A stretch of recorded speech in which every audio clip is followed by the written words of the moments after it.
67 կողմ ձայներով քաղաքացիական պայմանագիր խմբակցության պատգամավոր Վլադիմիր Վարդանյանը ընտրվեց Սահմանադրական դատարանի դատավոր։ Մինչդեռ մի խումբ հասարակական կազմակերպություններ խորհրդարանին կոչ էին անում ձեռնպահ մնալ Վլադիմիր Վարդանյանին Սահմանադրական դատարանի դատավոր ընտրելուց, քանի որ 7 տարի կուսակցական լինելու հանգամանքը կասկած է հարուցում անաչառ պաշտոնավարման համար։ Ապրիլի 1-ից 10,000 դրամով կբարձրանան նաև հաշմանդամություն ունեցող քաղաքացիների նպաստները։ Այս մասին սոցցանցի իր էջում հրապարակած տեսանյութում ասել է աշխատանքի եւ սոցիալական հարցերի նախարար Արսեն Թորոսյանը։ Նա տեղեկացրել է, որ հաշմանդամություն ունեցող քաղաքացիներն անվճար տակդիրներ կստանան 120 հատ 36,000 դրամի չափով։ Նիկոլ Փաշինյանը շարունակում է իր ձևակերպամբ առաջարկ անել ուժեղ տղետքին։ Նա ի պատասխան Ռոբերտ Քոչարյանի հայտարարության հետևյալ առաջարկն է արել։ Ռոբերտ Քոչարյանը երեք հայտարարել է հետևյալը, բառացի մեջ բերում է.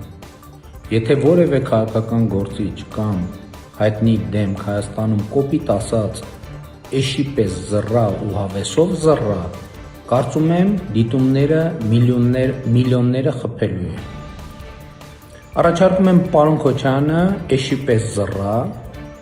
բայց հավեսով էլի։ Մարդու իրավունքների պաշտպանը իրավապահներին կոչ է անում հնարավորության դեպքում ձեռնպահ մնալ երեխաների ներկայությամբ ձերբակալություններից։ Այսօր էլ Ադրբեջանի տարածքով հացահատիկով բեռնված 5 վագոն կուղարկվի Հայաստան, հաղորդում է ադրբեջանական ԱՊՊԱ գործակալությունը։ Վաշինգտոնը Պակիստանի միջոցով Թեհրանին է փոխանցել հակամարտությունը դադարեցնելու 15 կետանոց ծրագիր։ Դրանում ներառված են անվտանգության հիմնական հարցերը, այդ թվում միջուկային ծրագիրը եւ ծովային ուղիների վերականգնումը։ Մակրոնը եւ Իրանի նախագահը կրկին հեռախոսազրույց են ունեցել։ Ֆրանսիայի նախագահը կոչ է արել իր իրանցի գործընկերոջը սկսել բանակցություններ եւ գնալ լարվածության թուլացման։ Իրանական անօթաչուն հարվածել է Էրբիլում գտնվող հյուրանոցին։ Ըստ տեղեկությունների այնտեղ ամերիկացի զինվորականներ են եղել։ Իրաքում իրանամետ ուժերն անօթաչու թռչող սարքերով հարվածել են Բաղդադում գտնվող ամերիկյան բազային։ Իրանը հայտարարել է էսկալացիայի սկզբից ի վեր Իսրայելի տարածքին եւ տարածաշրջանում ամերիկյան ռազմակայաններին հասցված հրթիռային հարվածների 80-րդ տարեքի մասին։